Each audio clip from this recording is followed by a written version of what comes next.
Okay, we're all here. Okay.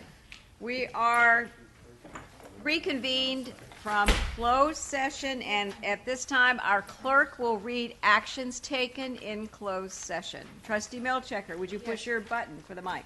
Okay, thank you. Oh, wait, I hope. I did push it. Well, wait a minute. I'm not sure that he didn't give me the signal that they're ready, so hold on just a second. This is a little complicated. How do we record the vote?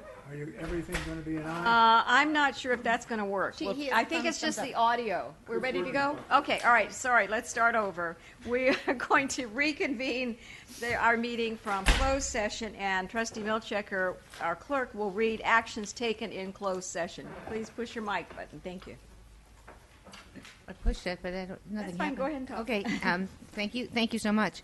Loud, please. On a 7-0 vote, the board approved a 60-day unpaid leave without benefits due to a family emergency to a classified manager effective within 30 days. On a 7-0 vote, the board approved a 3-month unpaid leave with benefits to a classified employee. And the third and last one, on a 7-0 vote, the board voted to reject the defective complaint claim filed by an adjunct instructor. And that's it. Thank you. Thank you. At this time, please rise. Trustee Milchiker will lead us in the invocation. Dear God, we thank you for so many blessings on this beautiful, balmy evening in Southern California. We are blessed to have the opportunity to serve over 40,000 students in a world-class post-secondary institutions. We are so pleased to be able to offer a full schedule of classes, have a balanced budget, and a healthy reserve. Grant us wisdom as we deliberate and remind us to always think of our students first. We ask for blessings for all in this room, in our district, in our community, in the path of Hurricane Sandy, and in our world. And we ask that you keep them all safe. Amen. Amen. And please join with Trustee Wright in our pledge to the flag. I pledge allegiance to the flag of the United States of America and to the republic for which it stands, one nation, under God, indivisible, with liberty and justice for all.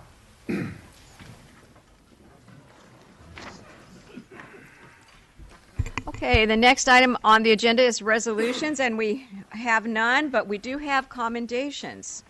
So I would like Irvine Valley College President Dr. Rockmore to come forward to the podium. And there are two Thank you very much, President Padberg and Board of Trustees and Chancellor. Let me just scan here. I do. Yes, I do. Okay. I'm very pleased tonight to report that for the third year in a row, Irvine Valley College has again made the list of military-friendly schools, this one for 2013. Our college is officially recognized as a military-friendly school, one of a prestigious list of 1,739 colleges, universities, trade schools to be so designated nationwide. The 2013 military-friendly schools list honors the top 15% colleges, universities, and trade schools that are doing the most to embrace America's military service members, veterans, and spouses as students and ensure their success on campus. Schools on this list exhibit leading practices in recruitment and retention of students with military experience. Now in its fourth year, the 2013 list of military-friendly schools was compiled through extensive research and data-driven surveys of more than 12,000 VA-approved schools nationwide. The survey tabulation process methodology and weightings that comprised the 2013 list were independently verified by Ernst & Young LLP. Each year, schools taking the survey are held at a higher standard than previous years via improved methodology, criteria, and the weighting that's developed with the assistance of the Academic Advisory Board. And that consists of educators from schools across the country. So very quickly, please, we're short on time. If we could have a few of our vets come forward and receive this plaque. Okay.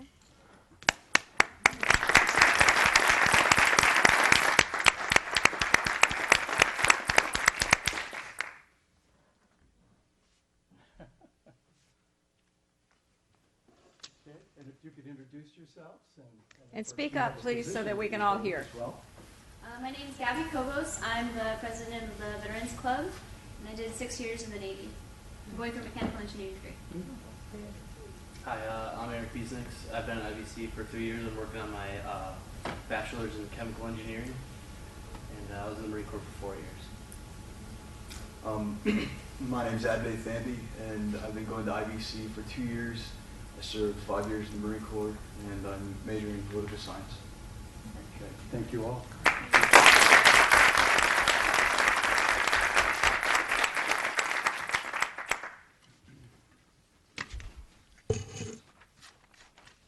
Go ahead. We have Okay. another commendation. The second commendation, I would like to congratulate the IVC Marketing and Publications team led by Marketing and Communication Director Diane Oakes. The team recently received 3 awards at the National Council for Marketing and Public Relations, known as NCMPR, District 6 Conference held in Santa Barbara. Special recognition goes to Elaine Rubenstein, Brenda Constantino, David Kite, Corey Gardner, and Nathan Quach for receiving these top honors. And they are here. If you could join me real quick as I go through this. First of all is gold for the 2012 IVC catalog. And Elaine and Brenda and David is not here tonight apparently, but they're the ones receiving that award. Silver for the 2012 IVC Student Handbook is Elaine on the end, Brenda in the middle, and David Kite, again, not here. And then bronze for the IVC Facebook, which is Corey Garner, also not here tonight, and Nathan Quach, who is here. The NPR District 6 Medallion Awards recognize outstanding achievement in communications at community and technical colleges in District 6. It is the only regional competition of its kind that honors exclusively marketing and PR professionals in the 2-year colleges. The IVC Marketing and Publication team consistently wins top awards in this annual competition. In fact, our college could not maintain its public stature and name recognition without the fine work of Elaine, Brenda, David, and Corey, and Nathan, and the other members of the marketing team at IVC, including Vince Cooper, Sonia Bankson, and G. Dixon. And I saw G right here, so G, you're included in that as well. Now, I was told that the awards were going to be delivered by Diane, but I don't see her. So must have been caught in traffic. So in light of time, I'm just going to have to thank you and recognize you.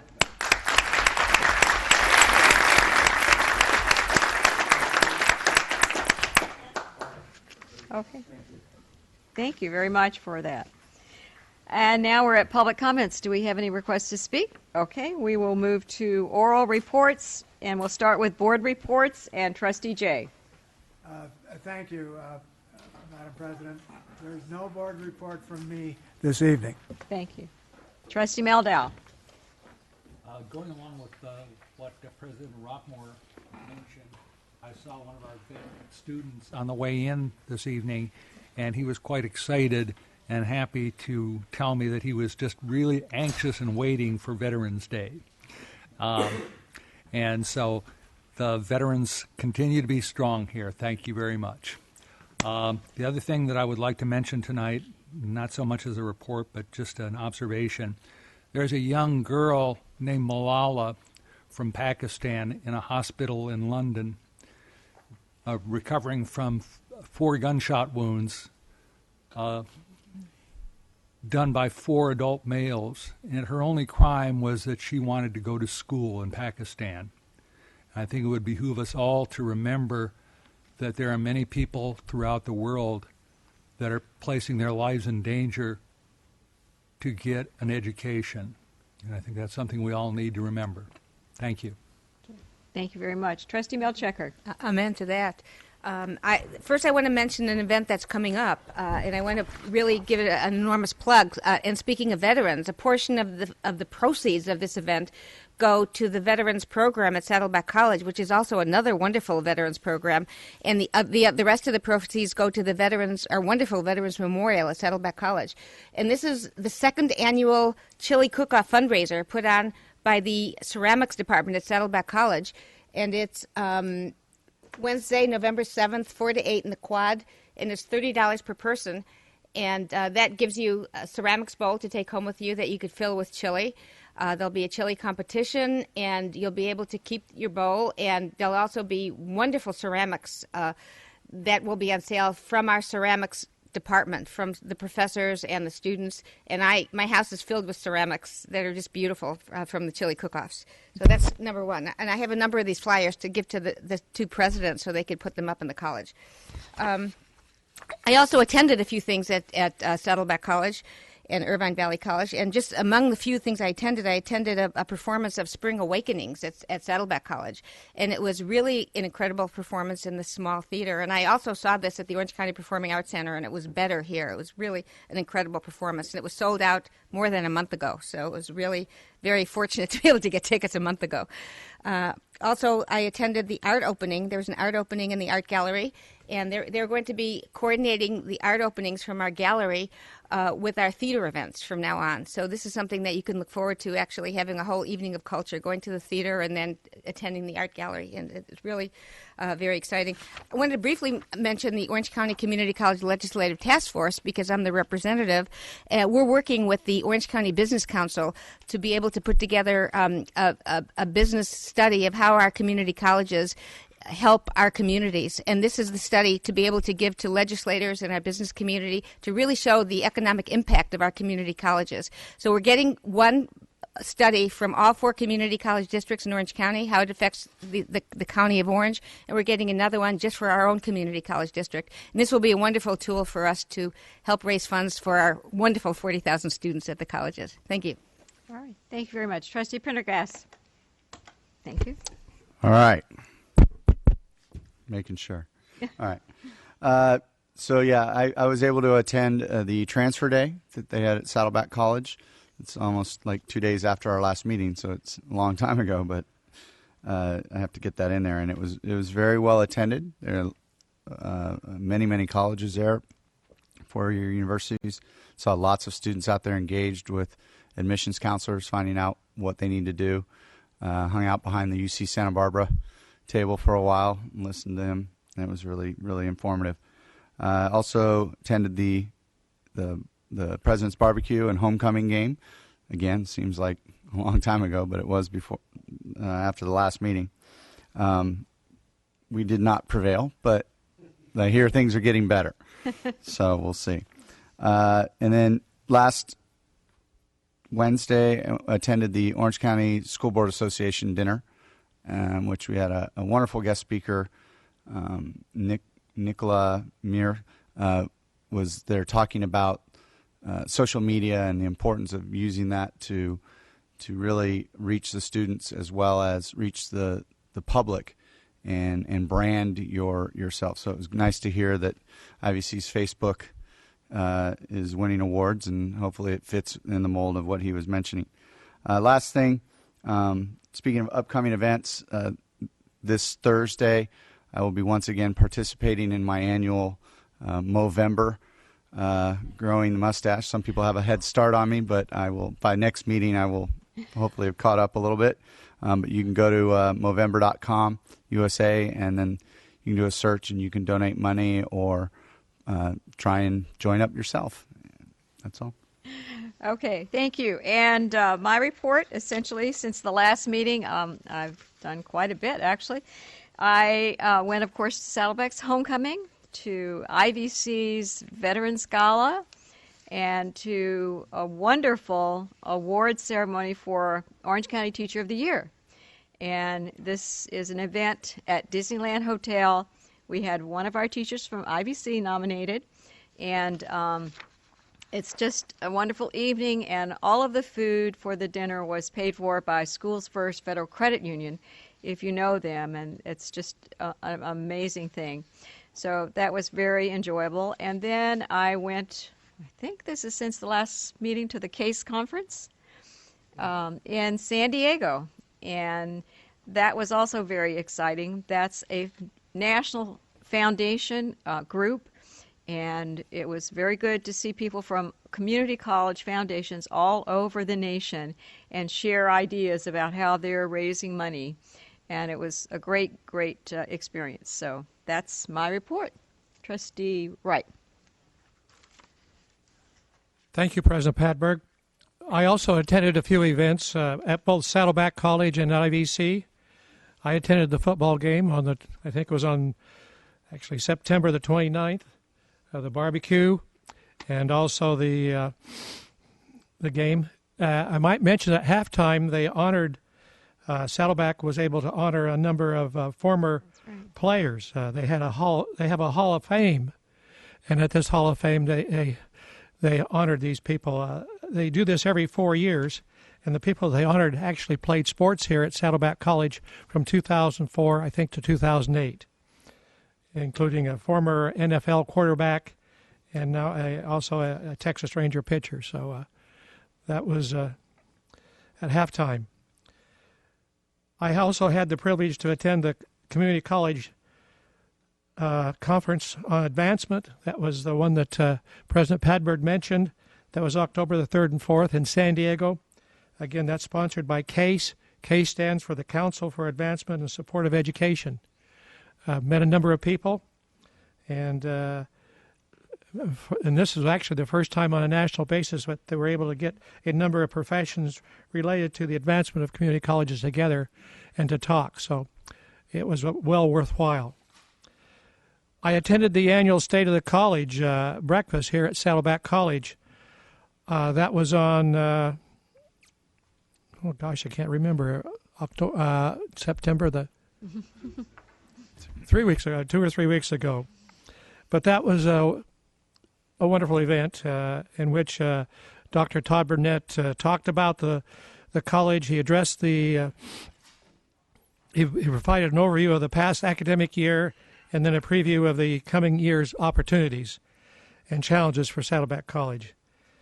And then finally, I was able to attend the IBC Veterans Angel Gala and fundraiser. This was on Saturday night, October the 13th. Wonderful event, attended by a number of people. They actually raised an awful lot of money. Mm-hmm. I might also congratulate President Rockmore for being a military-friendly school. And then finally, there's going to be a Veterans Day ceremony at both colleges on the 8th of November. That's Thursday, the 8th of November. At Saddleback, I understand it's going to be at 12 noon, and at IBC at 1 p.m. Thank you. All right. Thank you very much. Trustee Lang. Yes, thank you. I also managed to attend the homecoming game at Saddleback College. Very, very nicely done. Would have liked to have seen a better outcome for the football game, but hey, so be it. In addition, I joined Trustees Padberg and Milchiker for the Audit Committee meeting earlier this evening before our regular board meeting. And there we met with our folks from Business Services led by Vice Chancellor Deborah Fitzsimmons. Kim was there, other members of that group, and the outside auditors. And essentially we received another clean opinion from that group, and I just wanted to congratulate those folks in Business Services that do such a fine job on behalf of this district. I think these are people that really work behind the scenes for the most part, but do a terrific job, and that's been acknowledged and validated by our outside auditors. Just a couple other quick notes. One is I wanted to wish all our constituents a healthy and safe Halloween. And finally, since we won't meet before then, obviously a week from tomorrow is Election Day finally. I think all of us will be relieved to get past that. But I do want to urge everybody, regardless of your party affiliation, to get out there, to vote, to understand who the candidates are, what the issues are, and be an informed voter. It's an important part of what we do. Thank you. Okay. And Student Trustee Heather Park, please. I also got to attend Saddleback's homecoming game. I got to see President Burnett. We were up by halftime, so that was cool. I got to attend Saddleback's all of their student government meetings, or their Conciliate student government meeting, where I got to introduce myself and meet them for the first time, and it looked like a very hopeful group.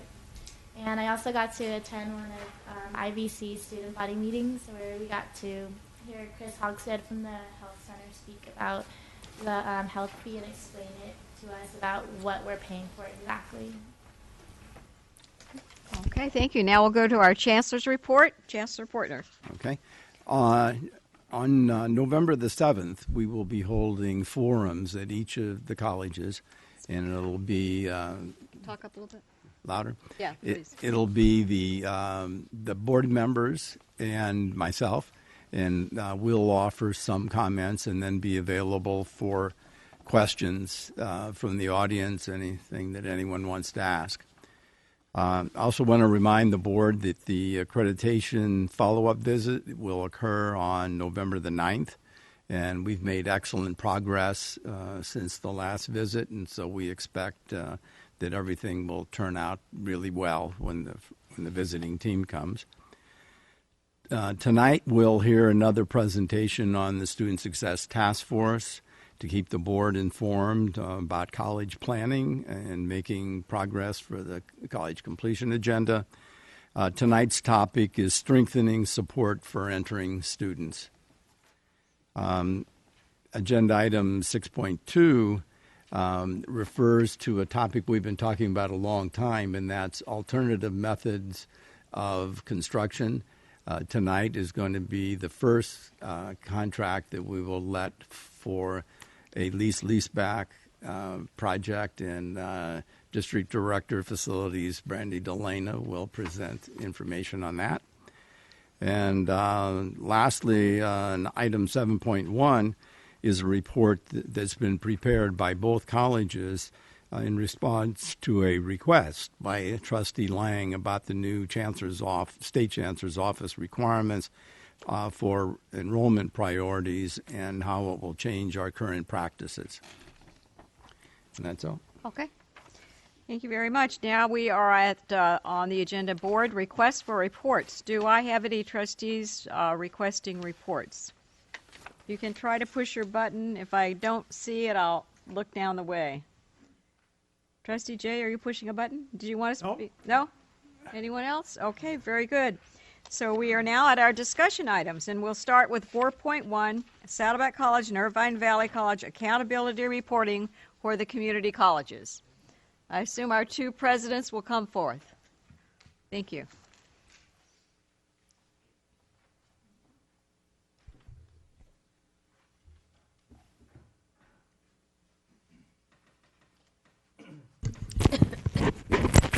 Madam President, Board of Trustees, as you know, each year we're required by the State Chancellor's Office to actually give you an update on the accountability reporting for the California community colleges. President Burnett, if you wouldn't mind, introduce yourself. Most people know you, but some people in the audience and on TV may not. Everybody. I am Todd Burnett, President of Saddleback College. Thank you, Madam President. Gosh. Anyway, I forgot where I left off. Thank you. Anyway, we have our annual report. I'm very pleased today for Saddleback College. We have Carolyn Durdella. As you know, she's been with us for about, 6 months now, and she's our Director of Planning, Research, and Accreditation. I believe who will kick it off for the report, and then Glenn, maybe want to introduce? Yes, and IBC will have Craig Hayward presenting our portion of the report. My name is Glenn Rockmore, President of Irvine Valley College, and thank you all.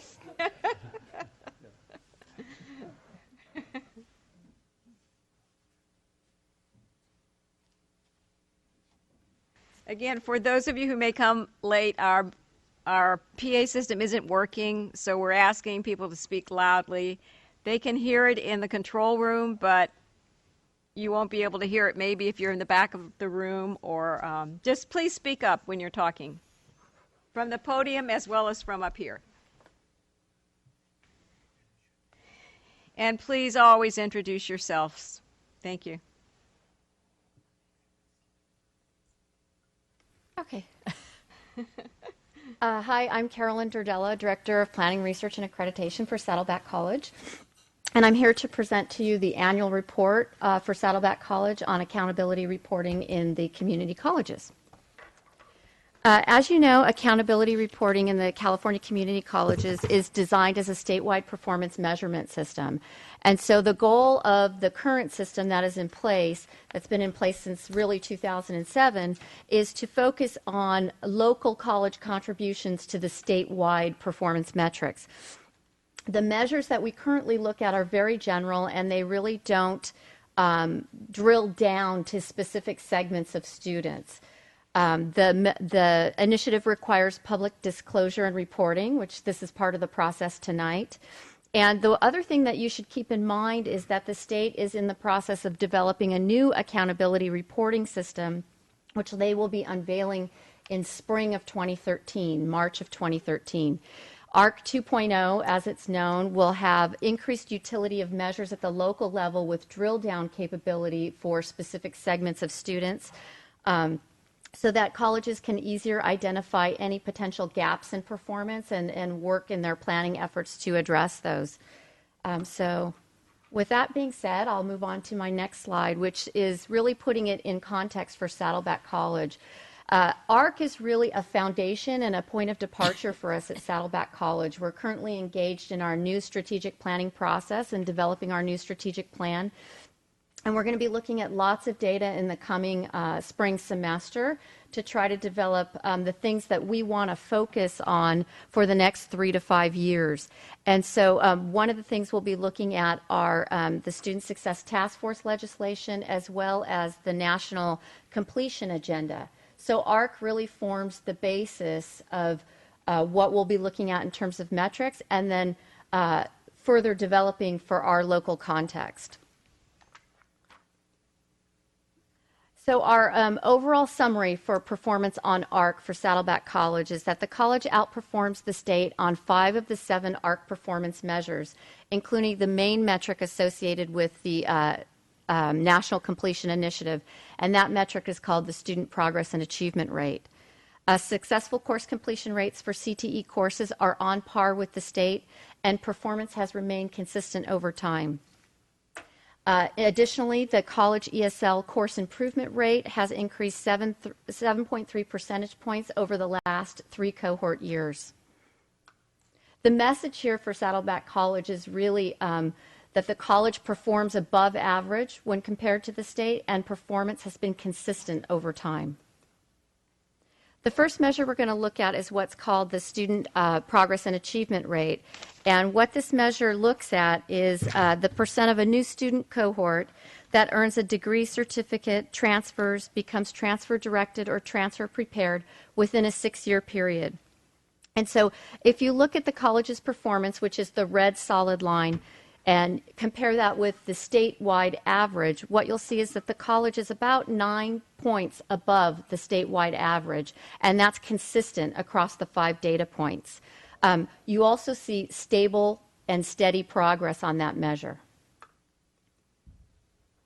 The next measure we're going to look at is the fall-to-fall persistence rate, and this measure essentially examines the percentage of a first-time student cohort who completes at least 6 units within their first term, who goes on to come back and re-enroll the following fall term. And again, Saddleback College is the red line, and compared to state performance, you can see the college is consistently above the state line and has relatively consistent performance over the entire period. The next measure is what they call successful course completion rates. And we look at this for 2 sets of courses, basic skills courses and career and technical education courses. What you see here is the chart for career and technical education courses. This is the percent of students who enroll in courses that are categorized as career and technical education who complete those courses with a grade of A, B, C, or credit. So they pass the class. So that's the numerator. The denominator is all the attempts in the course. Again, performance for Saddleback is right in line with state expectations and state performance.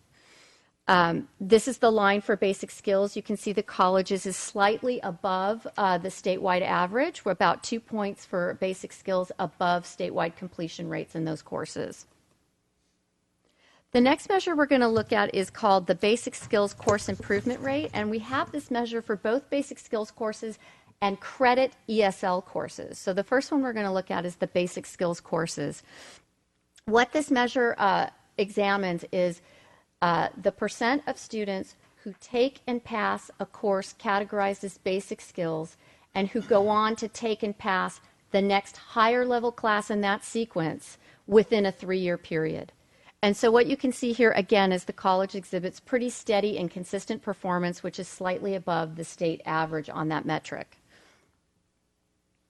ESL, you can see Saddleback is the red line there, and you can see improvement over time in this measure for ESL courses.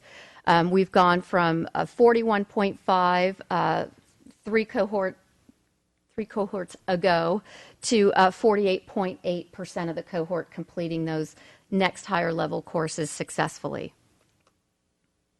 The last measure is what they call the value added measure. And so what this represents is a group of students who, let me get the right, I don't want to say it wrong. It's the percent of new students who attempt a degree, certificate, or transfer level course within a 6-year period who go on to complete at least 30 units within that 6-year period. And the reason that the state looks at this measure is because empirical research has demonstrated that students who achieve this threshold of units actually have greater earning power in the workforce. So that's why this measure is here in terms of why the state looks at it. My synopsis is that the college does reasonably well on all of the ART metrics that the state pays attention to, and on most metrics you can view Saddleback's performance as contributing. We're a contributor to the state performance.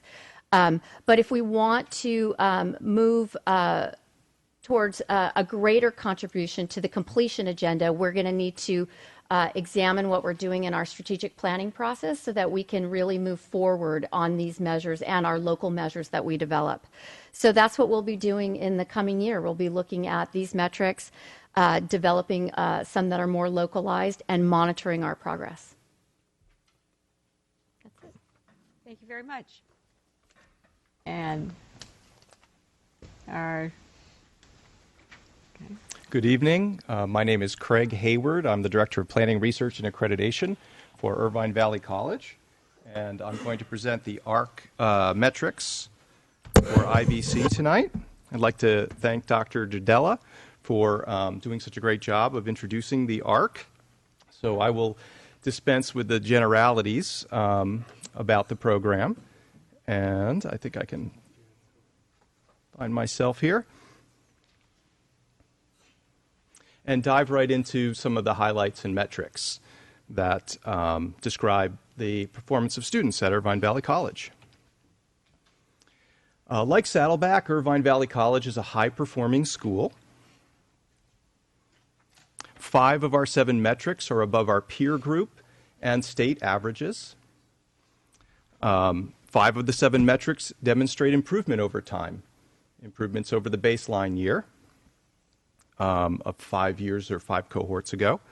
The basic skills improvement rate, the fall-to-fall persistence rate, and the percentage of students earning 30 or more units in particular have shown very strong improvement. So we'll start off with the student progress and achievement rate, or SPAR, which is sort of the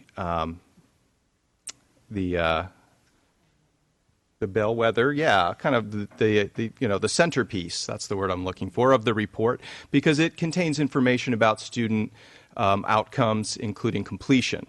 And that's, of course, very important to us given the prominence of the completion agenda. So here we have a pattern that I describe as mostly up and down, hovering around a steady state. So fortunately for us, it is a very high steady state. We're well above the state average of about 50 3%, and significantly above the peer group average of about 57%. On this slide, I did a little decomposition, which is something that you're able to do with these metrics to delve a little deeper using the data on demand capabilities of the Chancellor's office in Sacramento, the data mart there. And this was very interesting because it allowed us to focus in on degree and certificate completion, which is the core of the completion agenda. And that is the green bar at the bottom of that stacked line chart that you see there. So you can see that there's a trend from the baseline year of 2006-2007 from 24% to an increase of about 26.5% of students in the cohort achieving degrees or certificates within 6 years. And then the bulk of that, the majority of the rest of that, is made up of students who transfer within that time frame. And then the thin blue band at the top is students who become transfer prepared or transfer directed. So here are the metrics on students earning 30 or more units, which, as Dr. Dudella explained, is an important metric because it has repercussions or implications for students' earning capability once they exit the school. Strong improvement from the benchmark year of 2006-2007 through the current reporting year. Persistence rates. These are students who persist from the fall of one year to the fall of the next year, show a very strong trend upward, very strong persistence. Annual successful course completion rate. These are students who successfully complete a CTE course. This is another pattern that I describe as hovering around a steady state, so stable, and approximately at the peer group average and the state average. This is the course completion rate in basic skills, which kind of goes up and down as well, but still very high for the state and very high for the peer group. And finally, an interesting metric, this isn't finally, but this is an interesting metric nonetheless. This is improvement rate in basic skills courses, and Dr. Dudella mentioned ARC 2.0, which is the next iteration of these ARC metrics. It will be moving away from the simple course completion metrics that we saw where you're just measuring kind of aggregate student pass rates in courses and looking at how students move along pathways towards completion, towards attainment of goals, educational goals. And so this improvement rate tracks the percentage of students who start off in a basic skills course and then within 3 years enroll in and successfully complete a basic skills course that's at least one level higher, or is perhaps not even a basic skills course at all, as a transfer level course, the gatekeeper course, as they call it, at the end of the sequence. So this is a very key metric, and we're very excited to see that it's improved sharply at IVC. And, okay, finally, improvement in ESL courses. This metric shows some improvement, but not as much as we'd like, and that's why this is the focus of our Basic Skills Initiative planning for the current year. So we'd like to see this metric improve sharply, and that's one of the values that this ARC report brings to us, is holds a mirror up to us and asks us to look at it and think about ways that we can address our performance. Thank you very much. All right, thank you. Anything else on our discussion item for this matter? All right, thank you. Very, very interesting. Appreciate all your hard work and a great report from both colleges. I'm sorry, there are questions, so hold on just a minute. Trustee Lang has a question. Thank you. Sorry. I think Dr. Dudella made a comment there that particularly on some of the Saddleback statistics that we saw, it did show average or above average in most cases. Mm-hmm. And obviously I wouldn't think we'd necessarily be satisfied with that. Now, we've been, I guess, presenting these results for the last 4 years, is that right, since 2007 and 2008? Mm-hmm. So there are some trends there that, should inform us. And I'm wondering what we need to do to basically get to the next level based upon what the historical data shows, and are wanting to be much more improved than where we are at now. So perhaps you can just make a few comments about that. Actually, I'm going to step in on that one if it's okay, Trustee Lang. First, I couldn't agree with you more. In fact, that's exactly the conversations we're having at Saddleback College, and I believe district-wide.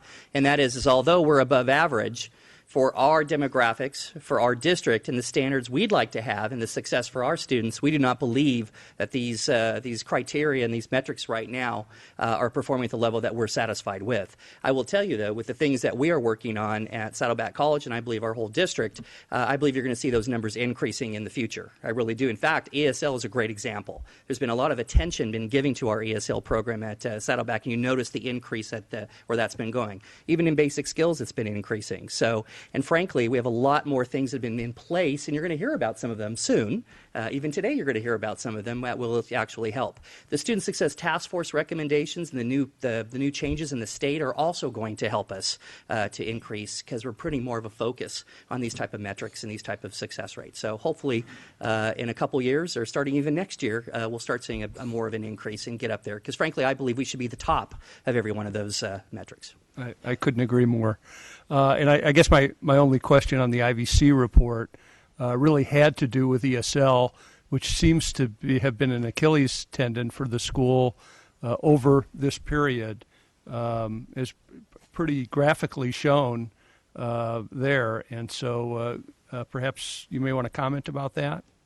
Could I just mention that the Basic Skills Initiative is an annual funding stream and opportunity to engage with faculty in planning around improvement of basic skills areas such as ESL. And this year, IVC has a concerted focus on the ESL area, with working closely with three of the three full-time ESL faculty that we have, looking at an extensive range of issues: curriculum planning, student performance, disaggregating performance by student characteristics, by student educational goals, trying to understand what our students are trying to achieve. And so it's still a little early for me to speak to any results coming from that, but we do have very high hopes.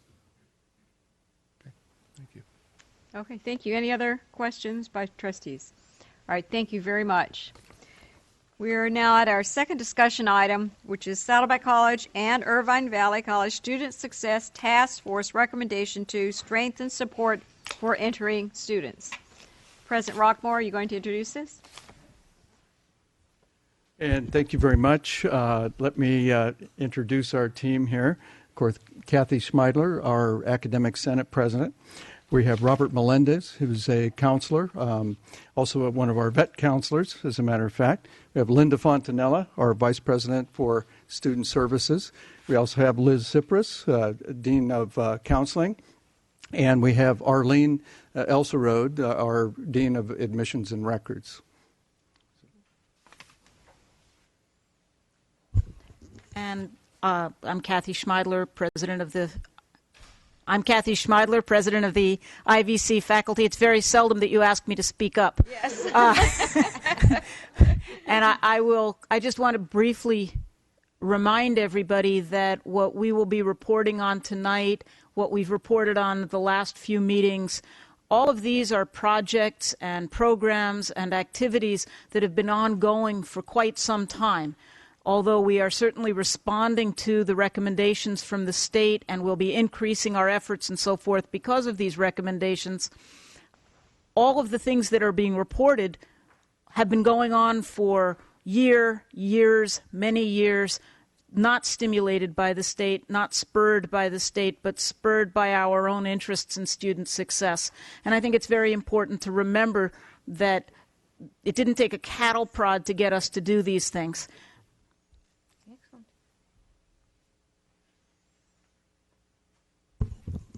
Good evening. I'm Linda Fontanella, the Vice President of Student Services, and I'm so happy to be here this evening enjoying with my team, and I'll let them introduce themselves. But my colleagues and I have wanted to have this discussion this evening as we have been looking at the Student Success Task Force recommendations, in particular for this evening, Recommendation 2.0, which calls out standards for strengthening support for entering students. So our focus is really on how we are going to make those students who are coming to us, either new or continuing, more successful in achieving their goals. The former Matriculation Act of 1986 defines matriculation as a process that a college and a student who enrolls for credit into an agreement for the purpose of realizing the student's educational objectives. As you see, that's sort of loosely stated compared to our new Student Success Act of 2012. In it, it's stated, and it's much more prescriptive, that its purpose is for increasing the California community college students' access and success by providing effective core matriculation services. And they spell those services out for us: orientation, assessment, placement, counseling and educational planning, and academic interventions. This bill also specifies the responsibility of the student as well as the institution. And my colleagues this evening are going to talk more about 2.0. Thank you. Thank you.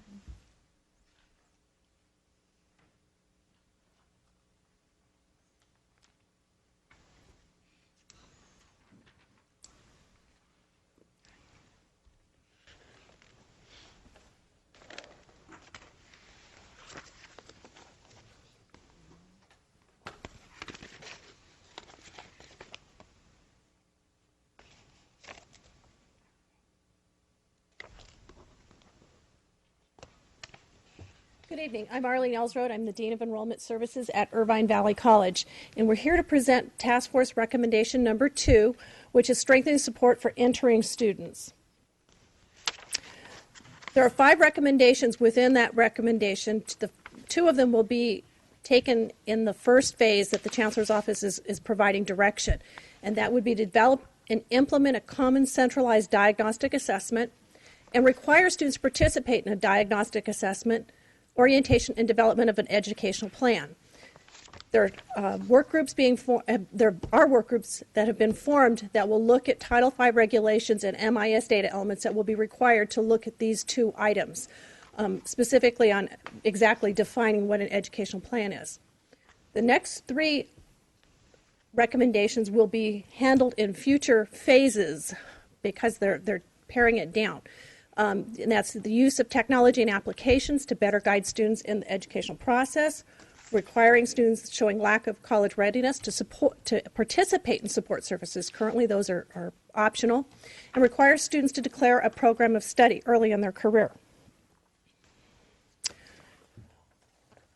The current at IVC is that we have a combination of in-house assessments and off-the-shelf assessments that students must take. However, in the future, matriculation funding will be based on us adopting the common assessment. And so we have had faculty, as previously reported, from both math and English participating on work groups looking at how to develop that statewide common assessment so our students all take the same exam. The challenge will be, or the goal will be, to administer that common assessment to every incoming student who is looking to get a degree or transfer. At our campus, we have formed a matriculation work group that is looking at our current processes and how can we improve on those and encourage students to participate in those early before their registration date. We find that a vast majority wait until that very last minute to try and accomplish those tasks, so the challenge will be to get them to do it at a sooner time. The next one we're going to go ahead and look at is the one that talks about assessment, orientation, and also the educational plan or advisement. This is basically what you would consider fully matriculated student. It's not that we're not doing that right now, but the task force has put a very big emphasis on this in being able to do our enrollment management. So ultimately, bringing a student in, especially a high school senior graduating, coming in through the door, making sure they have all this done so they can get to the front of the line and ultimately get out of the community college system and on to their goal, whether that be career or to the university. So that's something that we've been looking at for that. We're right now doing a combination of in-person, online, and even looking towards the future, going to some type of instruction type model. So there's a lot of different things out there already. As we kind of talked about this, we talked about the fact that IVC at least has been doing a lot of this stuff, or at least prepping for a lot of this stuff for a while. We've all had it on the table. We've all been developing it. Now it's kind of putting it all on the plate and making it presentable and really having something to be able to offer to an incoming student. So that's really what we're looking at here. So the key is going to be in developing those technologies to assist in the development of this and moving the students forward. Moving on to the next one, you start looking at the specific applications and technology. One of the big things that you have here is the strides that we have already started to make at this district. One of the greatest examples is MAP, the My Academic Plan. And that is a great program that we have started here. One of the things, and I think it encompasses what is needed within this area, not only the great idea of creating an educational plan system that's online, but also developing the means of constantly updating it. And in the beginning, that was where we kind of fell short. We, in the last 2 years, have been able to do this in developing the resources and the needs for technology to be able to start doing this. And this system has, taken leaps and bounds forward in the way it's being developed. So we need to keep moving with that, a form of online academic planning in which the students and counselors together can really start working on and developing that forward. In addition to that, you're looking at also the fact that we have electronic transcripts. So it's making it easy for students to be able to get transcripts to other universities, to other job applicants, but also so we can grab those in a more timely manner to be able to advise them. One of the biggest things as far as counseling and even within the matriculation process is students almost get put in this waiting pattern as we try to see when are the transcripts coming in once they get assessed and being able to move them forward and knowing exactly X, Y, and Z is needed to be able to transfer or where they are there and not being caught in limbo or anything like that. So that's very important. And then, of course, the challenges to this is providing the resources necessary to be able to make sure technology, which is always adapting. I always use a smartphone as your perfect example. As soon as you got one, the following 6 months, year, that technology is changes and now you're out of date with your phone. The same thing happens when it comes to technology in educational planning and in education in general and advisement. We need to make sure we have the resources available in order to keep moving us forward and staying on the cutting edge for this.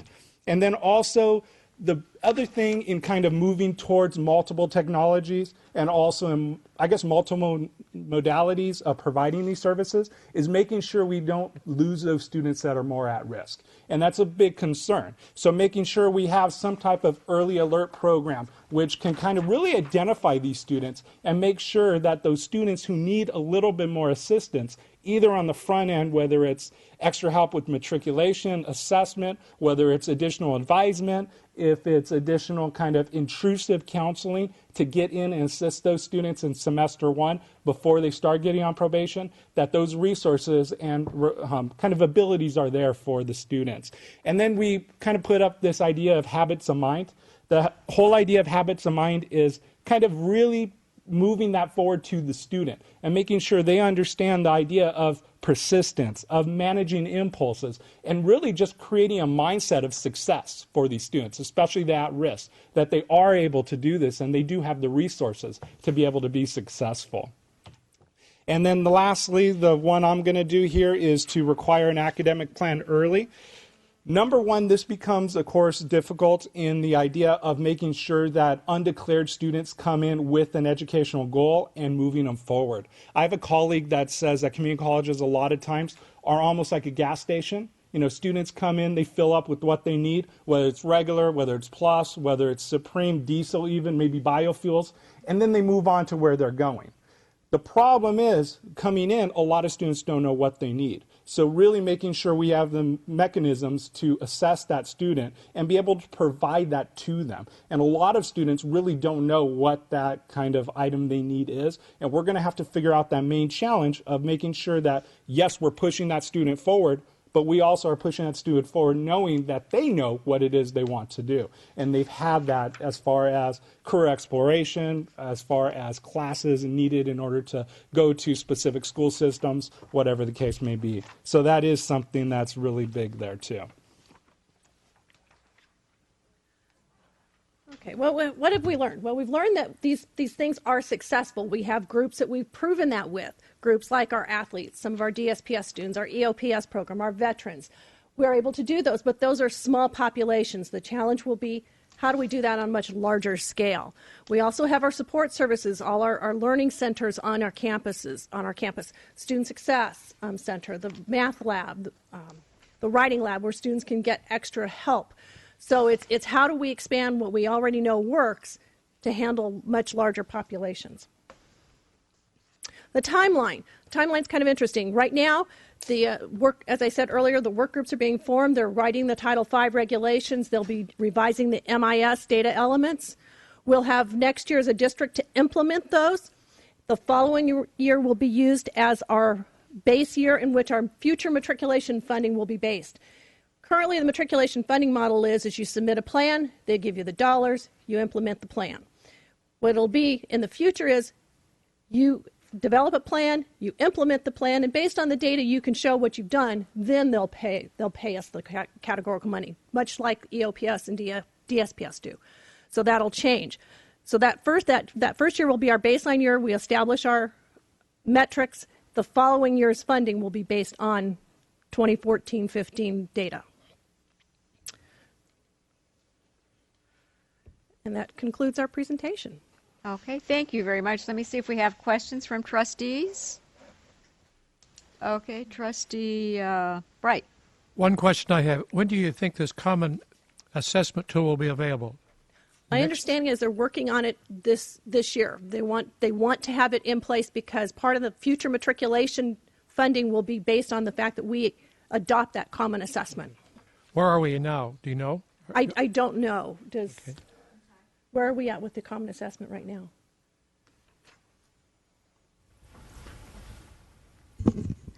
As an institution, and we were going to talk about this in our next presentation also, we are discussing whether or not we feel as a district that we will want to participate in the common assessment pool. It is being highly encouraged, and also what we know the state is telling us is that if we decide not to participate in the pool, then there will not be money behind that to fund the activities that we choose to do either off the shelf or homegrown for ourselves. Okay. Thank you. Thank you. Any other questions from trustees? Okay, seeing none, thank you very much for a very interesting presentation to both colleges. Thank you very much. Okay, we are now at the Saddleback report.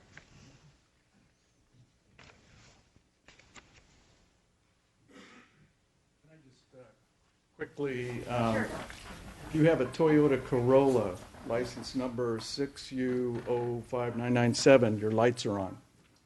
What color is it? Does it matter? I don't know. Toyota Corolla owners? Okay. Oh, okay. Okay, thank you. There we go. Evening, board members. Bob Cosgrove, President of the Academic Senate. Introduce Mike Ingalls, who is a counselor at Saddleback College, and he will be doing our presentation. Mike? Bob, could you raise your voice a little bit, please? Because we don't have a mic. Thank you. Okay.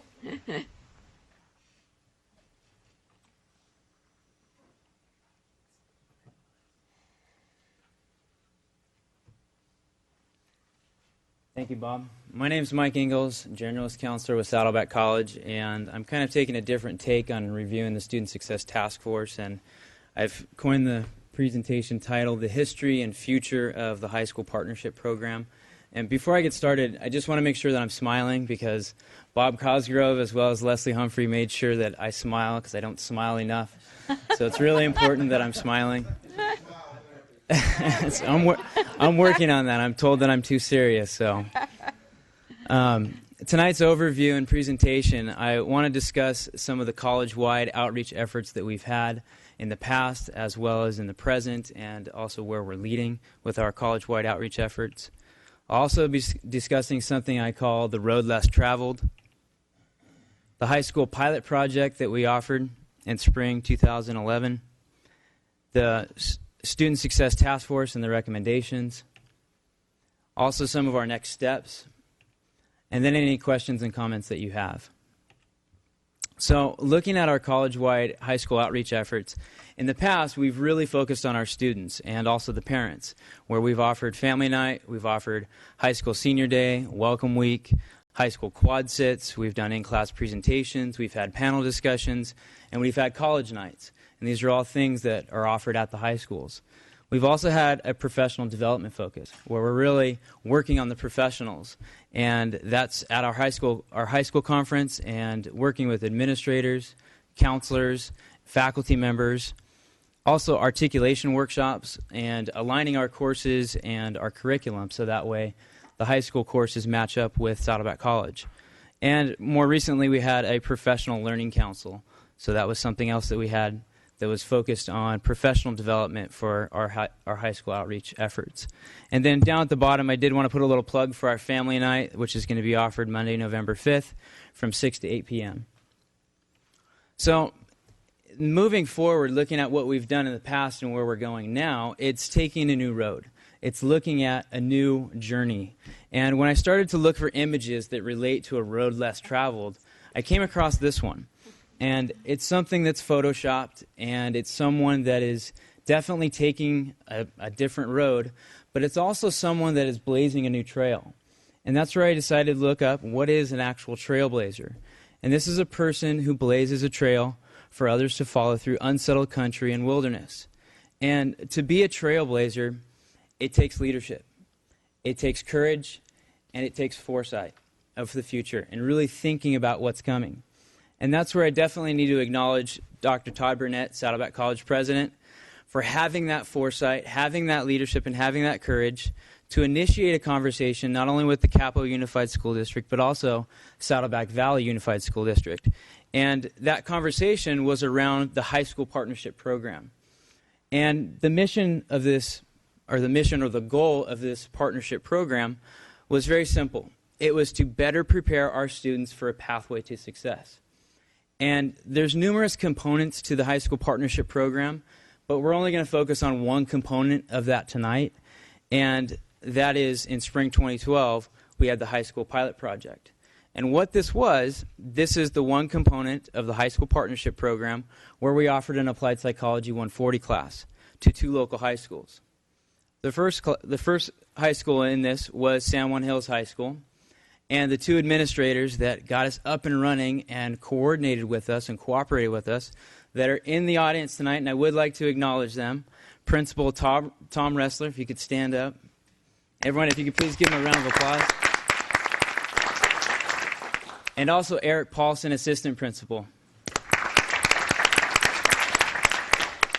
These are those trailblazers that were following Todd in that kind of initial conversation. It takes that leadership, but also it takes a team to move forward. So they were with the San Juan Hills High School. There was also Mission Viejo High School.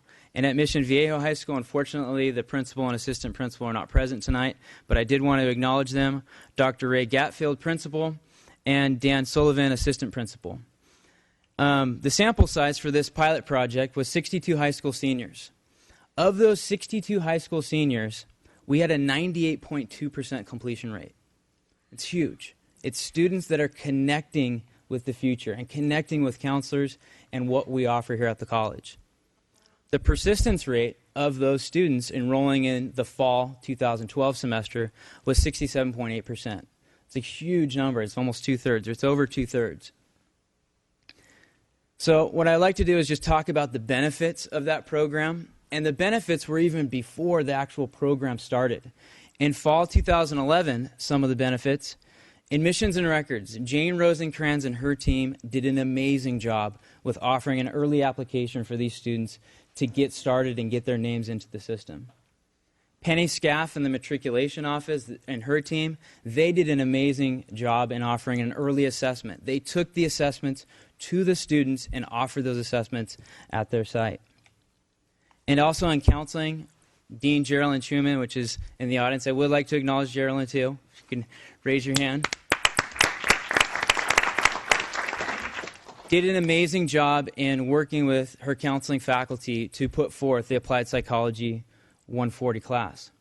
So here we are, spring 2012. Students are finally enrolled, and this is where they enrolled in the Applied Psychology 140 class. And in that class, we discussed college orientation. We went over the various student services that we offer here at Saddleback College. We also discussed group advisement. We discussed their placement scores, and not only helped them make sense of what those placement scores are or were, but also gave them recommendations for classes they needed to enroll in order to be successful. We did aptitude assessments to identify strengths and weaknesses. We discussed college success habits and study skills techniques. We discussed time management. We also did an educational plan. We forced students to complete that educational plan while they were still in high school. So here we are, fall 2012, 67.8% persistence, as I've already mentioned, early registration date. They're familiar with college support services. They're less anxious than their peers. They actually know what the counseling office does, and there's not that stigma attached to it in some ways that, in a lot of ways, students are hesitant to come to counseling, but they're less anxious. There's that counselor connection, and what I mean by that, over 76% of those students made appointments this semester with the counselors, and it's just staying connected with their classes. We did a survey at the end of that semester in spring 2012, and these were some of their comments. Great class for students to get prepared for college. Great instructor and beneficial class. He was super enthusiastic about the class, which made it a great learning environment. I had to put this one in. Professor Ingalls had to be most likely the most phenomenal instructor I've ever had. And I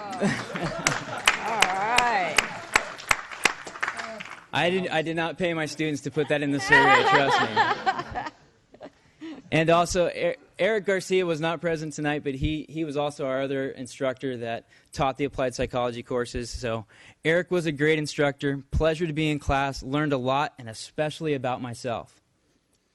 Now, the best strength, I'm going to back up real quick, is yet to come. Because these are great things, and I know right now we're still in the early stages of really measuring the success of this program, but by far the greatest strength is now because of this, we have stronger intersegmental relationships.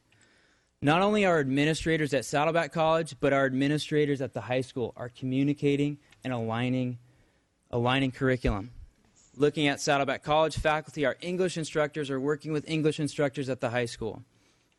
There's also Saddleback College counselors are talking with the high school counselors. And more recently, we've been having student ambassadors go out and talk to the students. The students are talking with students to have that real experience. So the success of the pilot program showed that with a more coordinated effort, students entering college for the first time will be more prepared to succeed in their college classes, to obtain a college degree, certificate, or transfer to a four-year college or university. So where we're at now, the Student Success Task Force recommendations. Looking at recommendation 2.2, require all incoming community college students to participate in a diagnostic assessment and orientation and develop an educational plan. That diagnostic assessment, that's done with our early assessments that matriculation's offered. The orientation and educational planning, it's a part of our Applied Psychology 140 class. So we're having that conversation in the class. Looking at recommendation 2.3, community colleges will develop and use a centralized and integrated technology, which can be accessed through campus and district web portals to better guide students in their educational process. This is what we have and what we all know through my site, our academic plan. It's something that's required in the class. We have students develop that educational plan. Recommendation 2.4 requires students whose diagnostic assessments show lack of readiness for college to participate in a support resource, such as a student course, learning community, or other sustained intervention provided by the college for new students. Again, that student course that we have in place right now is our Applied Psychology 140 Educational and Vocational Planning. Recommendation 2.5, encourage students to declare a program of study upon admission, intervene if a declaration is not made by the end of the second term, and require declaration of the end by the end of the third term in order to maintain enrollment priority. Again, right now, by offering this course at the high schools, we are getting to them early while they're still seniors. There's a lot of things that we still need to do, but that's what we're going to discuss. So, future steps. This is where, right now, our high schools are with Mission Viejo and San Juan Hills. But in the future, the goal is to offer this to all of our feeder high schools, looking at all the regional high schools in the area. It's a big endeavor, and it may be very ambitious, but it needs to have coordination and support. And that's where, as previously mentioned, the success of the pilot project showed that with a more coordinated effort, students entering college for the first time will be more prepared to succeed in their college classes, obtain a degree or certificate, or transfer to a four-year college or university. The success of the high school partner project, as well as the success of our students, depends on the support and coordination not only on campus with our counseling office and admissions and records and matriculation, but also the constituency groups that we have on campus, also working with our sister college, Irvine Valley, and also working with our high school partners. Together we can and we will make a difference in the lives of our students for tomorrow. Bob, did you have anything to add? Okay. Oh. Madam President, is this loud enough? That's good. Thank you. The success of this program is demonstrated by the figures that Mike has shown you. One of the concerns we do have, and we're judicious about this, is to make certain that we just don't rush out to all the high schools without sufficient preparation and really having seasoned instructors to go into those school sites and do what Mike and Eric have done in the two pilot projects that we have. Okay, we have a question from Trustee Prendergast. Yes, and that persistence rate that you showed at the 67%, is that account for maybe some of those students went on to four-year universities instead of coming to Saddleback? Or maybe went to another community college? Just the students that enrolled in Saddleback College course. So it could be much higher success rate overall. Correct. Excellent, excellent. Yeah, that would be an important figure to track, I think. Okay, any other trustees? Okay, thank you very much. Appreciate it. Okay. We are now at our consent calendar, and I believe we're going to have to vote by hand. Do I have any trustees? Or let's first have a motion to approve the consent calendar. I move to approve the consent calendar. Trustee, I don't think so. Trustee Milchiker moved, and Trustee Wright seconded. Are there any items to pull? Trustee Lang. 518, please. Okay, 518 is pulled off the consent calendar. So the motion will affect all of consent calendar matters except 518. Any comments or questions? We can vote. It says we can vote electronically, so let's vote, please. Okay, carries unanimously with one student advisory yes vote. So 518 pulled by Trustee Lang.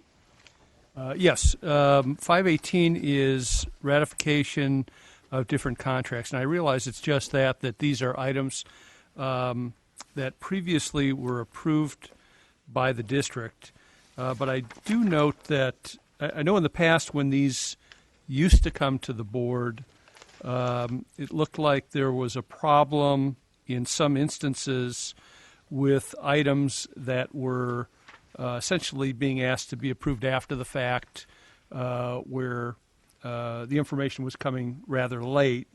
And I'm wondering, based on the dates that I'm seeing with respect to some of these items, whether that's still an issue. And would ask for comment about that. Okay. Vice Chancellor Fitzsimmons. Yes. I'd like to say that it has been a continual problem. We are going to be working with the colleges on that. As you can see, there are some items on this agenda item where the contract was, the services started in July, for instance, and we're bringing them to the board in October. So that's too many months in between the time that the services were starting without the contract being in place. So our goal is to make sure that we bring them in the same month and that the contracts get renewed in a more timely manner. Okay, seeing no further comments, let's, do I have a motion for this particular item? Actually, I have a question on it. Oh, wait, there's one more question. Trustee Pendergast. So just to clarify, for the sake of argument, is what happens if, for some reason, the board decided not to approve a contract that's already started? What liability does that put us in? Well, you're ratifying the contract, not approving them because of the dollar amount. These are under $100,000. However, the risk, the liability, what we're talking about is that services are being performed without a contract. By the time the contract gets to our office to approve and get on ratification, there's a gap in which services are being performed without an executed contract in place. That's really the issue, so that's what we're dealing with and working with the colleges on. Okay, Trustee Lang, you're moving this item? And a second from Trustee Wright. Okay, let's vote on the item. Matter carries unanimously with a student advisory yes vote. We are now at general action item 6.1, Saddleback College and Irvine Valley College faculty hiring. This is to approve the announcement and recruitment of new faculty. Who's going to present this? Okay. I've got a Trustee Lang? Yes, I have a real problem with this item. In the past, when this has come to us, it's come in the format that IVC presented it in Exhibit B, which is that it was in priority order. I should say it came in this format, except that it was fully signed off by all of the shared governance folks before it came to the Board of Trustees. So I have no, other than the fact that it's indicated in status that it has gone through the groups. There's been no sign-offs on these. And on the Saddleback presentation, it doesn't appear to at least be in priority order. And again, no sign-offs on the part of any of the groups. So frankly, in my opinion, this shouldn't be approved tonight. And I'm going to vote against it for the reasons that I've stated. Okay. President Burnett, do you want to respond to his concerns? Well, first, I understand this is the way it has been done, actually, in the past years. I don't think it's come forward in absolutely a priority order. And correct me if I'm wrong. Not only has it come in priority order, but you've also indicated which positions were likely to be funded and which were not likely to be funded. Okay. What is your title over there, Bob Cosgrove? Go ahead and speak. Academic Senate, go ahead. Yo, him. The hiring prioritization committee is a combination of the faculty and the administration. And the rankings are not listed here, but they were priority set up. So there is a priority list that does exist. You just don't happen to have it. Okay. I'm not certain what happened here. Okay, Trustee Lang. Right. Sorry. I had the same concern about the priority. Okay. For Saddleback. I mean, I was going to raise it, but Dave. But it sounds like from our academic senate it's been handled. Is that correct? Yes. Okay. Any? Oh, I'm sorry, Kathy. Go ahead. And I can say that the academic senate at IVC has also vetted this list. Okay, priority-wise as well as otherwise. Priority-wise, yes. Okay. Our process within the college is different from that at Saddleback. Right. But yes, the priorities have been vetted. Right, and I do know that it's important to have this approved timely for recruitment. President Rockmore. Yes, I would just like to ask our Vice President for Instruction, Craig Justice, to comment on the unsigned portion of the document. Okay. Sure, thanks. I'm Craig Justice, Vice President for Instruction at Irvine Valley College. We do have the signatures. They were not available at the time of press, so to speak. Kathy Schmeidler can attest to the fact that she signed off, as I have done, and also the President. So the signatures just didn't make it into the board packet. Okay, thank you. Trustee Milchiker. Yeah, the question I have is just a process question. And it says the discipline or emphasis for IVC and replacing, and for sure a number of these faculty members are not. Frank Marmolejo didn't teach Japanese, and it says he's replacing Japanese, and Walter Flacier and Dan Rivas. They're all in disciplines different than the one that they're apparently replacing. So why was it done this way? Well, this is the way IVC faculty have done it for many years in their procedure, and the positions are by school, not by discipline. So Frank Marmolejo and the Japanese instructor are from the School of Humanities and Languages. So they get this chit, or this opportunity to do a hire. We did hire a history professor last year as a new professor, and Frank Marmolejo continued on the unfilled list. It's an odd way of doing it, but indeed it works for Irvine Valley College faculty and the administration. So you're seeing a school faculty in Japanese languages, and they're getting to use the Frank Marmolejo history vacancy for their replacement. So in the end of 10 years, all of this works out. What about Dan Rivas and sign language? Is that same similar? school? Same school. Humanities and Languages. School thing, not a person. Yeah, it's a school. Trustee Lang. Okay. I guess the only other comment that I would make regarding this item is that I understand if we did hire for all these positions, that would be an expenditure of some $5.6 million. And I find it hard to believe that that's what our plan is for this next academic year. I think. Go ahead. Quick math. President Rockmore. That's his field. The list, and Trustee Lang, I'm sure you recall, is that there was a time, going back as a historian here, that our list was 10 deep. And actually outside of the control or influence of the colleges, it was increased to 20. But the intention of the list is for the board to look at our recommendations for the positions that we would like to hire and just authorize that hiring. And as the board item says, dependent on available funding. So we, at this point, still have deliberations to go through at the campus as we start to look at budgetary issues. And at this point, we have not come to a resolution on exactly what that number will be. But in past years, except for the rare exceptions where we were trying to adjust to the faculty obligation number and also had a lot of retirements at one point, typically we would hire out of a list of 10 back then, maybe 2 or 3. 3 was a good year, as I recall, in the past. So it depends on budget, but we have, as a practice, given the board a fairly long list that we're asking for approval on. Okay, so maybe just as a rejoinder. Follow up, please. Yes. Right. Can I assume that you are planning on replacing all of the positions on the list, or not necessarily? Oh, you can be fairly sure we'll not hire 20. No, but I meant the replacement positions, the ones that you've indicated as being a replacement for a retiring faculty member. Yes.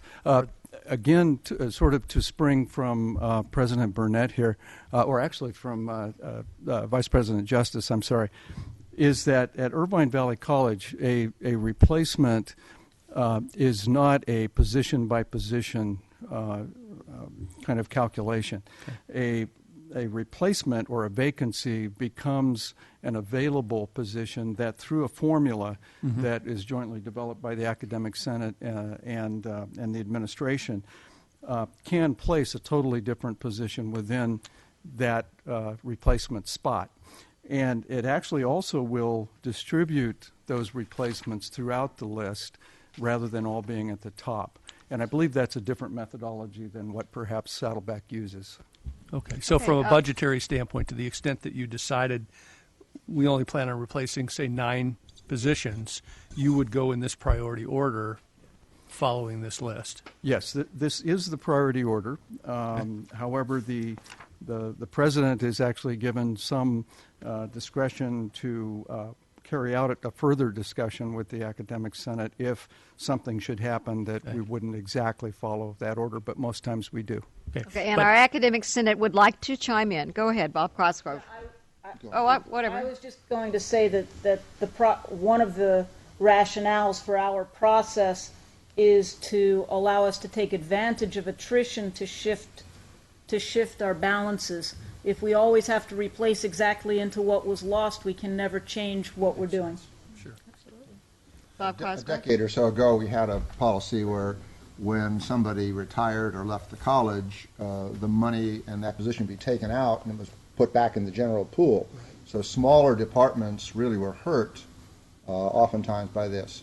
So we established a policy with our administration years ago that, as Kathy said, you have a history teacher and the division decides that based on the program review, the numbers of students coming in, new ideas in the field, you need to have someone in a different area within the division or the school.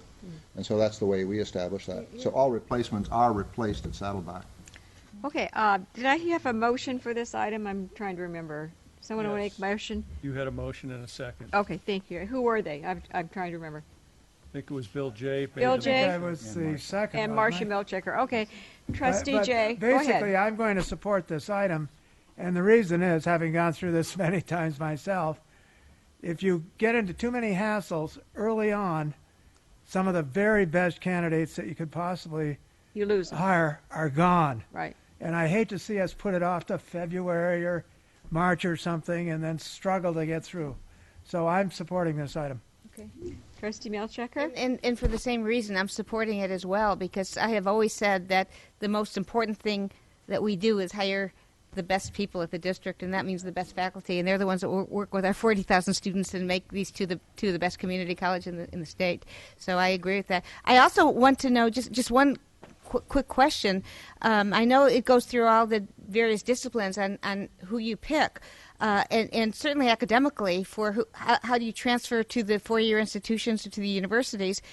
Of course, you pick the disciplines that the students need to transfer, but what about for the vocational careers?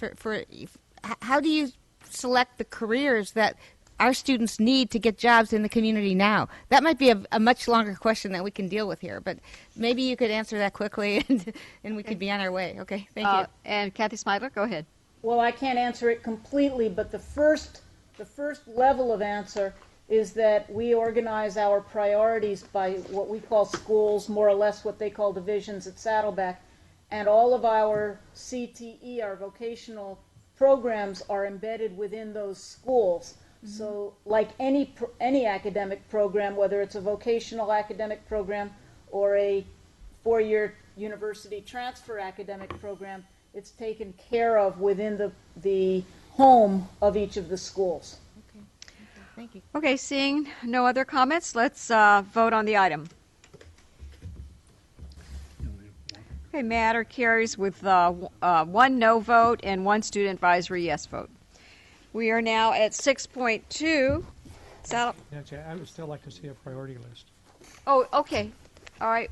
Did you hear that, Presidents? Could you please bring back a priority list to provide as information item? Who's already Yours is done that way, but we need it from Saddleback. Mm-hmm. Okay?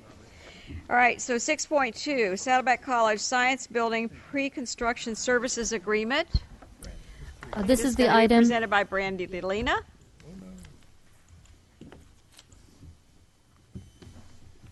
Hi there.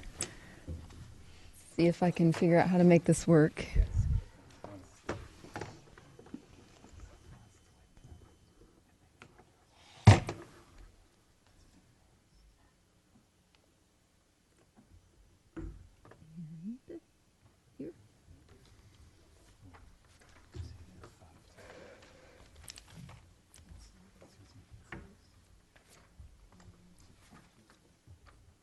There we go. Okay, so back in February, Andreas Chiltis with Atkinson, Edelson, Loya, Roma, and Rudd, our legal counsel. Is that better? Speak up as loud as you can, please. Okay. Presented the board with an overview on the lease-leaseback delivery method. The slides that you see tonight are slides that came from that original presentation. I've modified the narrative a little bit to bring you up to speed on where we are today. So today we are recommending that the board approve phase 1 of a 2-phase process, which is the pre-construction agreement for the lease-leaseback delivery method. We thought it would be a good time to review that presentation in order to summarize the delivery method and share the steps that we have taken to date.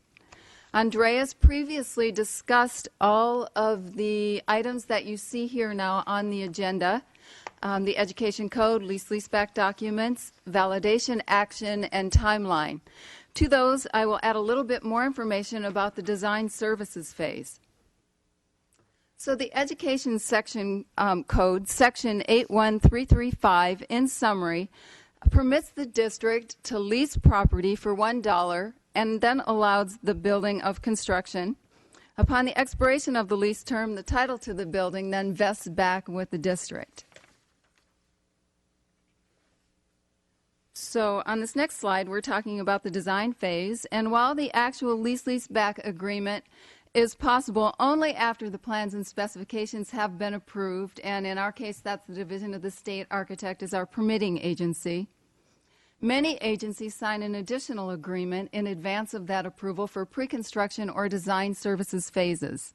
Our decision to use the lease-leaseback delivery method happened very far in advance. We were advanced in the design process, and so we determined that we would avail ourselves of this team-building opportunity by initiating constructability reviews during the DSA review of the documents, which is underway right now, and prior to lease-leaseback execution.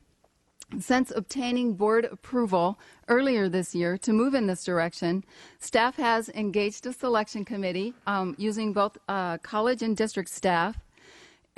We have developed a request for proposals and undertaken the selection process, which included a competitive process to arrive at best value recommendation, which is part of what you'll see tonight. This process included the requirement for each of the proposers to provide us with their understanding of the project's costs. This resulted in our understanding that this project is approximately 25% over budget at this time. So what to do? During these pre-construction services, we had originally in the contract included constructability review, cost-saving measures, to review the opportunity for cost-saving measures, phasing of construction, and estimating. To bring the project back into budget, the district, the architect, and the proposed contractor or builder have agreed to place an emphasis during these next few months on cost-saving measures, and that'll be during the pre-construction services. The contract recommended to the board on this agenda is a standalone contract. While we very much hope that we will bring this project into alignment with our project budget, and we will have the opportunity in the near future to make a recommendation to you for our lease-leaseback agreements, there is no obligation to do so. And so we can look at our options again after we have had the opportunity to perform these pre-construction services that we're recommending to you this evening. In the event that we are able to bring this project into budget, our next step will include the following. And you've seen this timeline before. It's a recap of what we talked about in February. So we'll negotiate the agreement with the builder. We'll present and after that agreement is negotiated, we'll present the board with a resolution approving the use of the contract documents, including a site lease, a sublease, and a construction services agreement. We'll file a validation act. We'll finalize the guaranteed maximum price through board approval. We'll obtain a final approval from the Division of the State Architect on the plans. We'll wait for the Validation Act judgment, and then we'll proceed into construction. We expect that time frame to take around February-March time frame. You'll be hearing from us again on the new documents. That summarizes leaseback delivery method and the steps that we have taken to date, and I'm available for questions. Trustee Pendergast? Yeah, can you maybe enlighten us to some of the reasons why it's 25% over budget? And the assumption is that, yes, construction costs are probably going up, but they would imagine still down. They are still down. Some of the reasons are that we were a bit ambitious with this building. You know that over at IVC we have a LEED Gold building in construction right now. And there was an objective to have this one be LEED Platinum, and a lot of the costs that we're looking at are in relationship to energy saving measures. And over the lifespan of the building would save money for the district, but initial costs are quite high to obtain those sustainable endeavors. Also, this building sits on a hill like a number of other buildings on the Saddleback campus, and there was a combination of overzealousness between the soil technical engineer and the civil engineer, and we believe that we can pull back on some of the retaining walls and some of the ramps that were designed. This building sits as one of the objectives of this building is to address accessibility between the main campus and the village campus, and there were some extra measures that were taken via ramps, via extra bridges between the second and the third floors coming over to the site. We really don't need to have it be that much ramps or that many bridges, and so we can pull back on those. It is a very prominent and exciting building on campus, and I believe that during the course of design, with the thought that construction costs have been so favorable for us, perhaps we have over-designed, and there are many opportunities for us to pull back. Okay. Trustee Wright. What are the chances of getting this back into alignment? Do you think you can get it back into alignment? I'd be lying to you if I said I've ever had a building that came in 25%, about 25% over budget. That's a quarter of the building that we need to figure out. I have indicated to all the parties, the architect, the contractor, and when we get into meetings with faculty members, I will indicate to them as well that we have a finite budget. And it's a very complicated process with our accreditation measures and how we now approve basic aid to increase funding. And so I'm encouraging all those who participate in these cost-saving measures to understand that the budget is what it is. And we're going to make every effort to get it into alignment with that budget. It'll be a... Oh, sorry. Trustee Pendergast? Yeah, but I do want to go on the record that we don't want to skimp on retaining walls and... No. Thank you. Understood. Thank you. Okay, do I have a motion for this item? I'll move it. Trustee Pendergast? Trustee Langs? Right, second. Okay. So I see no one else wishing to have questions. Let's vote on the item. It's not on the vote screen. Okay, there we go. We're having trouble with our vote. What's going on? Okay, let's do it by hand. So, Trustee Jay. Oh, here we go. Okay. Patience. Okay. Matter carries unanimously with one student advisory yes vote. We are now at 6.3. Saddleback College grant acceptance, NSF scholarships in science, technology, engineering, and maintenance. Who is presenting this? President Burnett?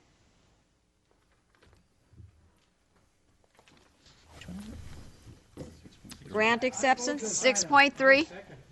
All right, you're going to second it. Trustee Jay moved it, and Trustee Wright seconded it. Would you like to talk about it, President Burnett? Nothing. We're just very proud of it. Look at Dr. Wright there raising his hand. He can talk about it. We're thrilled on this. This is a STEM grant that we received through NSF, and we're very excited about this, and I hope you will approve that.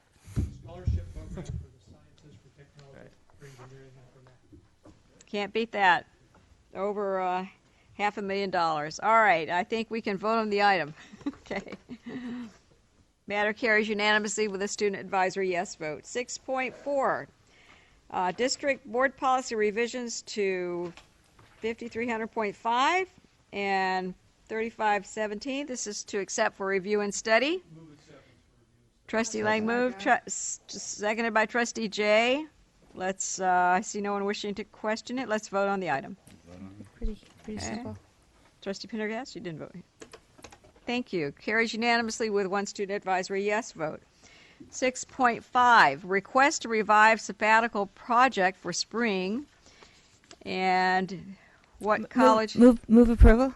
Okay, moved by Trustee Milchiker, seconded by Trustee Lang. Yeah, it sounds like an exciting project. Revising the history, the oral history of the beginning of Saddleback College. This is for a Saddleback faculty member. Would you like to talk about this item? Actually, yes. Maria Anna Kobos, one of our wonderful librarians, actually worked on, if you recall, I gave you all a copy, I think last year or 2 years ago, a copy of the Origins of Saddleback College that she had put together with faculty many years ago. She would like to actually go forward and take that to the next step. She'd like to update it. She'd like to increase it and to add a lot more background in history. So really kind of like an archival history. And being a librarian, what a perfect project. In fact, I think she's taking it even further and is going to actually create a district archives in our library, which I think is pretty fantastic as well. So I think it's just, if you have to do a sabbatical project, I can't think of something more wonderful for a librarian than to actually create an entire archives and history of full comprehensive history on Saddleback College. So is this granting another sabbatical to her, or what? No, this is only, she was rescinding, changing her sabbatical project. Okay, yeah. All right. So we have an motion on this and a second. All right. Seeing no one wishing to have more questions, let's vote. The item carries unanimously with a student advisory yes vote. And we are now at 6.6, request to rescind the spring sabbaticals. Move approval. Moved by Trustee Milchiker, seconded by Trustee Jay. And I have one question. Are these going to be replaced by other sabbaticals? No? Ask our presidents. I don't know. No, when the sabbatical comes to the Board of Trustees for approval, if they want to rescind, it has to come back to the board for rescind. Okay. So in this case, they won't be replaced by any. There's plenty out there. Okay. Okay. So seeing no other questions, let's vote on the item. All right, carries unanimously with a student advisory yes vote. And now we are at 6.7, academic personnel actions. No changes. No changes. Do you hear a motion? Move approval for academic personnel actions. Moved by Trustee Milchiker, seconded by Trustee Lang. Right. I'm sorry, Wright. I'm sorry. Okay. Let's vote on the item. No comments or questions? Carries unanimously with a student advisory yes vote. And now we are at 6.8, classified personnel actions. No move changes. approval for Moved the by classified Trustee Milchiker. personnel actions. Seconded by Trustee Wright. Seeing no questions or comments, let's vote on the item. Carries unanimously with a student advisory yes vote. 6.9, classified employee layoffs. Vice Chancellor Begay. These are positions that are categorically funded and the funding has been discontinued. Okay, so. Yes, and it is a resolution, so we need to have a roll call vote. Trustee Jay. Wait, do we have a motion first? Did we get a? So moved. Oh, I'm sorry. It's moved by Trustee Lang, second by Trustee Wright. So go ahead. Trustee Jay. Aye. Trustee Lang. Aye. Trustee Meldow. Aye. Trustee Milchiker. Aye. Trustee Papberg. Aye. Trustee Prendergast. Aye. Trustee Wright. Aye. Student Trustee Park. All right. Carries unanimously with a student advisory yes vote. Now we're at 6.10, Resolution 12.34, Retirement Incentive Program. And yes. This is on the old item or on the past item. Okay. There were actually a series of exhibits that all made up part of that. Yes. Resolution 1235. Yes. So I'm just clarifying as to whether the vote was for all of those resolutions. Yes, yes, yes, it was for all of them, and we've all signed for that on the resolutions. Okay, thank you. All right, so now we are at 6.10, and this is going to be presented by Vice Chancellor Begay. I move approval on this item. Trustee Milchiker moved it. Second by Trustee Jay. You want to present this item? This item basically is the product of a lot of work and negotiations between the district and CSEA.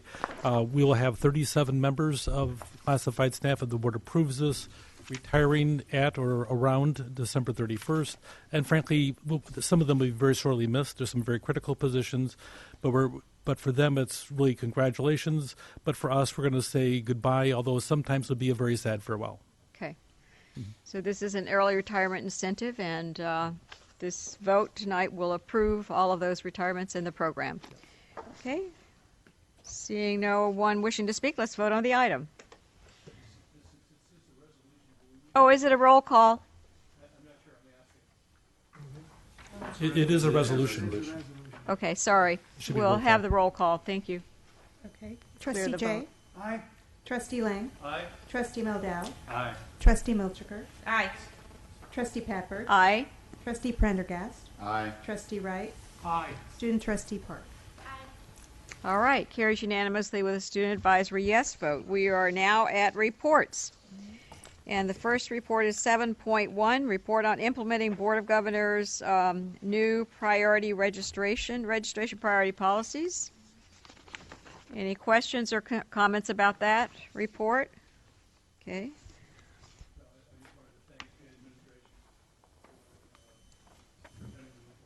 Okay, it's requested by Trustee Lang. 7.2, Proposition 22, and this is, pardon me? 32. Proposition 32, this is on the upcoming ballot, and there was a request by a trustee for just clarification on this item. So we have, who is going to present this?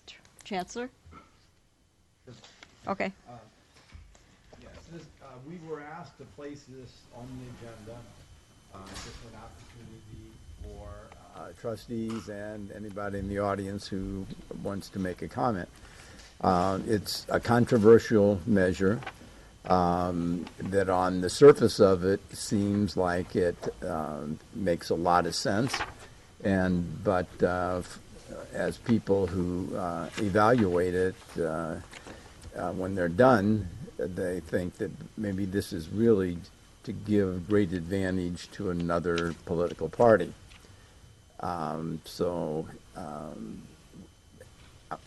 It isn't here for the board to take an action on this, but rather provide an opportunity for comment. Oh, do you have any comments from trustees? Trustee Pendergast? Yes. Yeah, I just, in reading this very carefully, one of the, as a government instructor, one of the things I try and teach my students and do myself is, you read these propositions, and it always concerns me when, in order to understand a proposition, you have to jump back and forth between sections to understand what it's trying to say. So, for example, it specifically says that unions will not be allowed to be involved in local elections for candidates. But then when you read it carefully, it says, except for in reference to subsection A, which says for political purposes, which then takes you to the definition of political purposes, which also means measures and propositions. So it's not just candidates. Right. So, where a school board, whether it's us or a K through 12 district, may want the support of their faculty association or classified association to support a bond measure, like, for example, in Tustin we have Measure S, they would not be allowed to do that. Even if they collected money outside of payroll reduction, it would make it illegal. Add to the fact that this proposition would cost $1 million to enforce per year in a time when we're in budget restrictions seems, beyond the fact of who's supporting it and who's not supporting it. Those are the kind of propositions I look out for and typically don't like. Trustee Jay? Yeah, I'll oppose this item. We aren't voting on it. It's a report item only. Yeah, but you're talking about putting it on a future agenda. No, we're not. No, Okay. this is just simply information only. So do you want to make any comments and give more information on this item? No. Okay. I just oppose this item. You can vote Which I have no right to do, you're any saying. way you want to. No. When you leave this dais, you can go to the ballot box and do whatever you want. Okay. All right, let's move on to 7.3. This is Saddleback College and Irvine Valley College speakers. The list of speakers for events. Any comments or questions? Okay, we've had this one before. Seeing none, we'll go to 7.4, Basic Aid Report. and projection of receipts and approved projects. Okay, again, we've had this on before. Seeing no comments. 7.5, facilities plan status report. Okay, seeing no questions or comments. 7.6, retiree OPEB trust fund.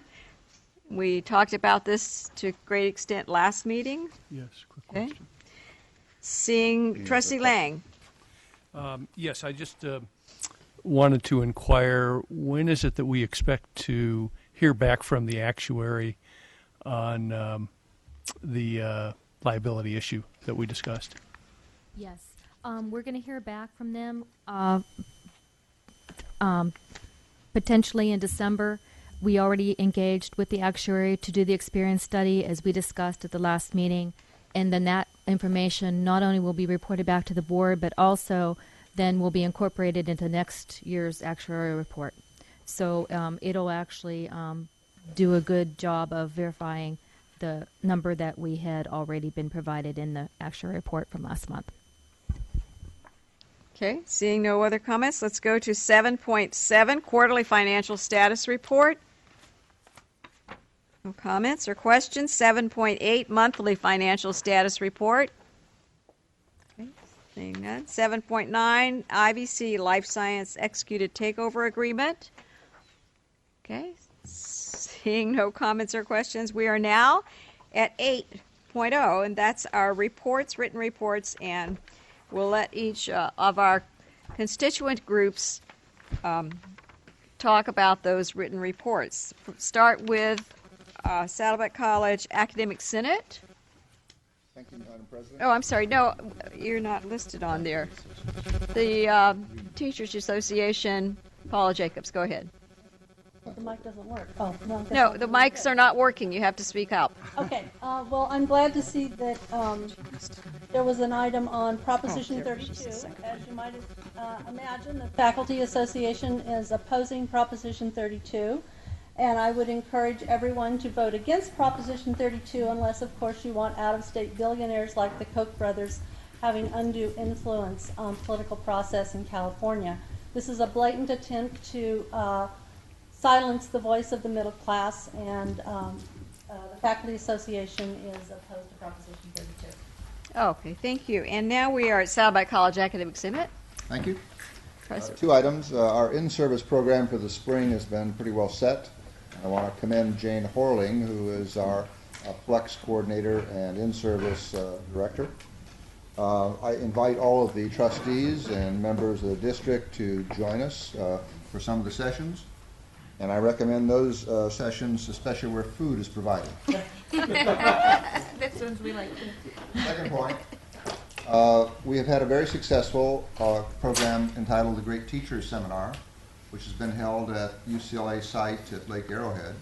And it occurs during our in-service period, Wednesday, Thursday, and Friday. And we have 30 people who are planning to go. And it's been one of our most successful enterprises. The money comes from the Faculty Senate. We have secured that by the behest of the administration. And one of the things that has impressed me was a comment made by Ray Zimmerman 2 years ago when he went. He was hired from UCI. He was a steady lecturer there and saw the writing on the wall and came to Saddleback. And he said until he went to that Great Teacher Seminar, he hadn't been quite sold on the idea of teaching at a community college. But that seminar and the exchange of part-time and full-time faculty members for 3 days made a significant difference, and it really converted him to wanting to teach at this college. What a great story. Thank you for sharing that.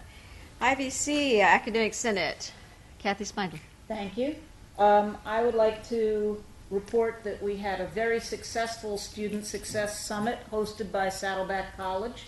We had 91 people that RSVP'd to come, but I think we actually had more than that, plus both college presidents who are not included in that number. We had speakers from off-campus, state people that from the Academic Senate of the state who came to speak, and then we broke into work groups or organized around subject areas. One was the IVC ESL group, which you asked about earlier this evening, and they had a breakout session just for themselves because they've got so many plans. But the rest of the groups were mixed IVC and Saddleback people, and I think some very interesting and useful conversations were had. We had a report back at the end, and I think everybody found that very interesting. What I found very interesting was how hard it was to get people to leave at the end. There were a lot of conversations that continued, and we will be having another similar sort of an event during Flex Week, hosted this time up at IVC, but during Flex Week in January, when I hope we'll see many colleagues, and you folks, of course, will be welcome to attend as well.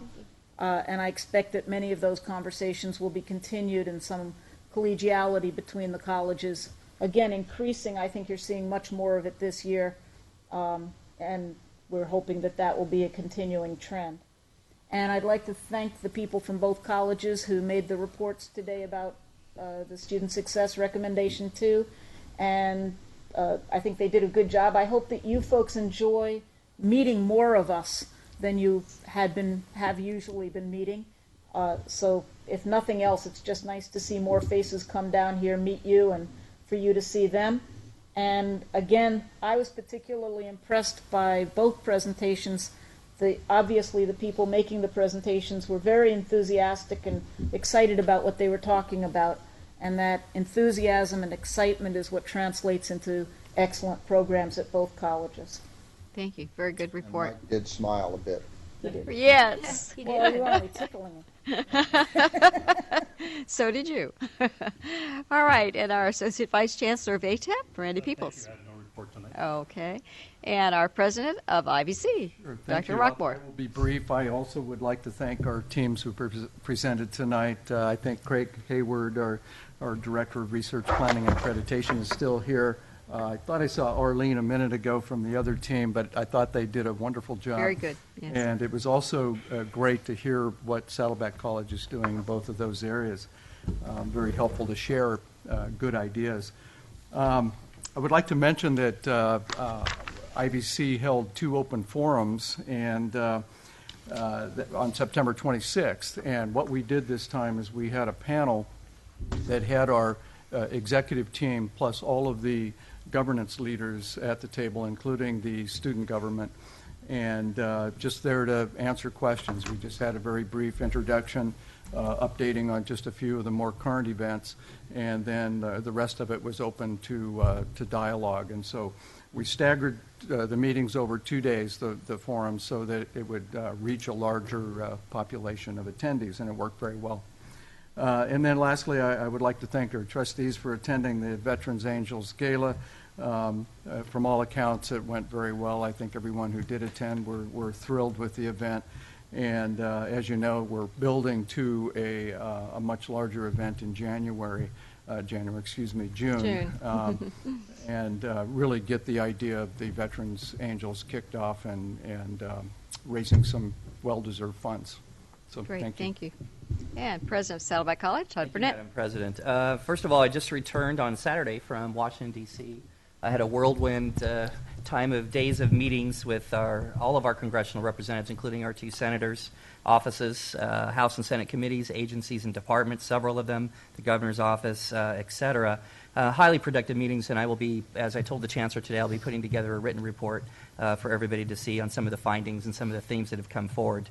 And very interesting times in Washington, D.C., you can imagine. Second, I wanted to echo what Kathy Schmeidler said, and I was very pleased and impressed, frankly, with our first Student Success Summit between a joint summit with IVC and Saddleback College, and wanted to give credit to Dean Patty Flanagan and Dean Kathy Worley over at IVC, as well as to both of our Academic Senate Presidents, Bob Cosgrove and Kathy Schmeidler, for the great support. I thought it was absolutely superb, and looking forward to the next one, which I believe is going to be in the January, I think it is, or in that time. We mentioned accreditation follow-up report. We got on time, submitted, and we're all very, once again, pleased with the great work that District Services and our 2 colleges did, and looking forward to the visiting team, which comes to our colleges on November 9th. And tomorrow we have our annual K-12 Partnership Breakfast. You heard a little bit today from Professor Mike Ingalls and giving you just a little taste of what we've been doing, but it's far more of a comprehensive program that we're very proud and excited about. Tomorrow will be the first time that we're actually delivering data to each of our high schools, every high school in our districts, on the various students and what the profile has been and the success rates and not. So beginning that partnership with our K-12, in particular with our high schools. It'll also be the first time that we have every high school and superintendents and coming to the breakfast. So we're very excited about that. Certainly if anybody would like to come as well, you're invited. And then finally, we do have our Veterans Day event on November 8th, and hopefully you'll all join us at 12 noon. And other than that, happy Halloween. Thank you. Vice Chancellor of Technology and Learning, Bob Ramucci. We're excited that Apple has approved our MySite mobile app, which will give personalized announcements, calendars, course lists, and to-do lists to our students. We look forward to working with the colleges to add that to our suite of mobile apps, which have already been downloaded over 14,000 times.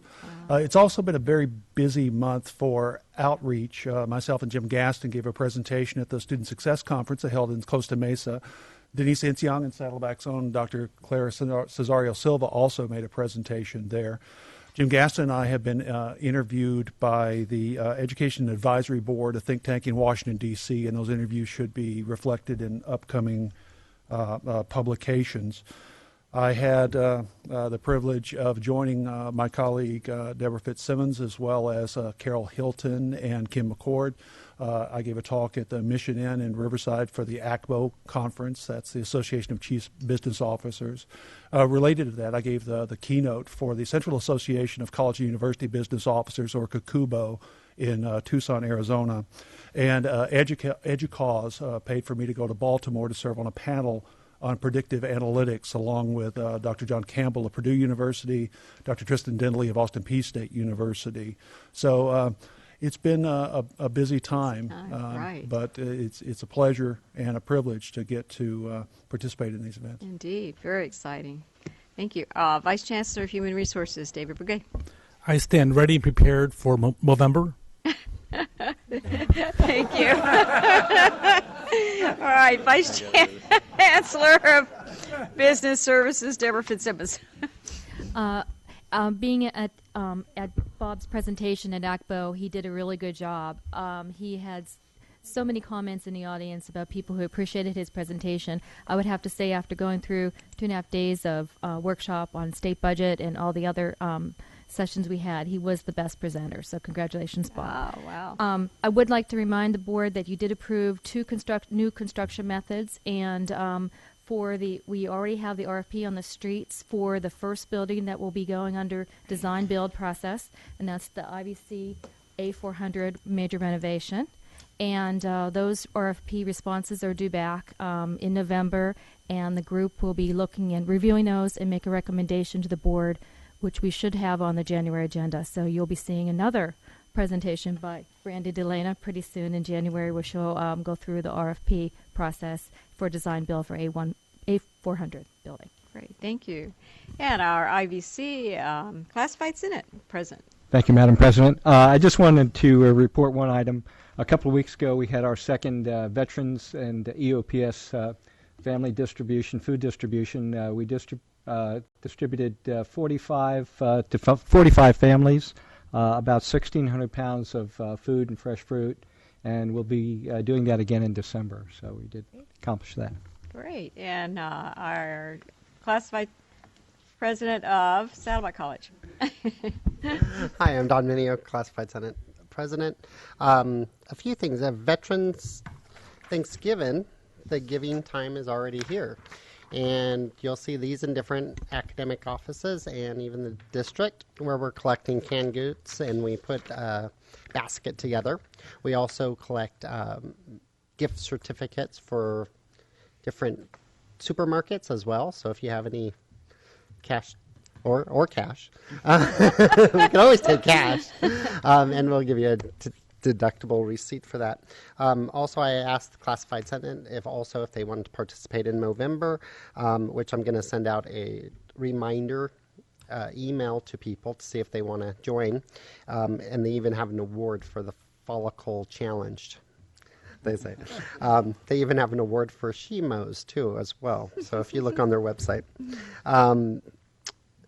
As you can tell, there's so many activities here, not just at the district, but also at the college, that it's hard to keep up. And with so many people retiring, it's even going to be harder for people to participate because a lot of supervisors are saying, sorry, we just can't let that person go right now. We're too tight, or that person is watching The Office, which brings up a big concern about how we're working together and that teamwork.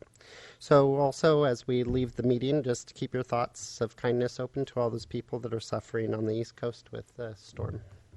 Okay. Thank you. Our CSEA president.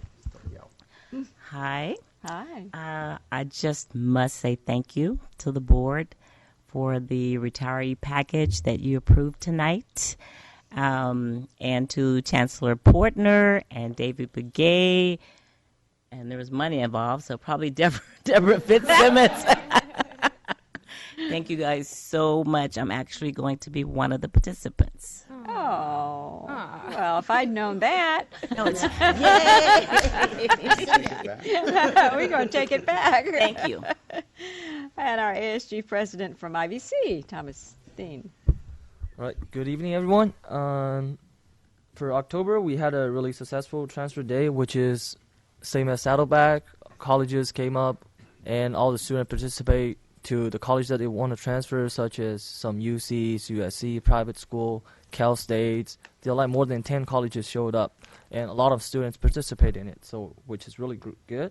And on October 19, 20, and 21, our student government, including all the executive, cabinets, and senators, a total of 16 students attended the LA conference, which is about the leadership conference for all South Orange County community colleges. We meet a lot of people. There are hundreds of students back there and exchanging information, teaching each other about how their college student government works, how they operate. And also the people who hosted the event, they did a phenomenal job. On the Saturday, they taught us how, most likely, like they advised us on how to make a college a better place and how to help students out and how to improve our leadership skills. They also did a great job on entertaining students. They have dance floor, casino night, video games, cardboards, and the only disappointment that we have and other students have is the food. Is what? Food. Oh.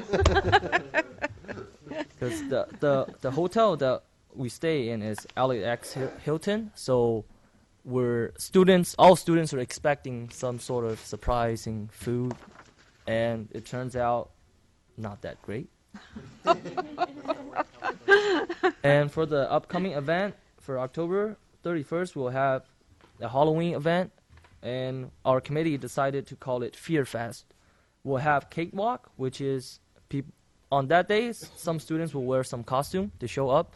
They'll walk around on the stage, and we'll have some lottery system and giving up maybe gift cards, tickets, some cake, food. And another thing is called every food keeps coming. It's a common theme. Pie eating contest, which is including food.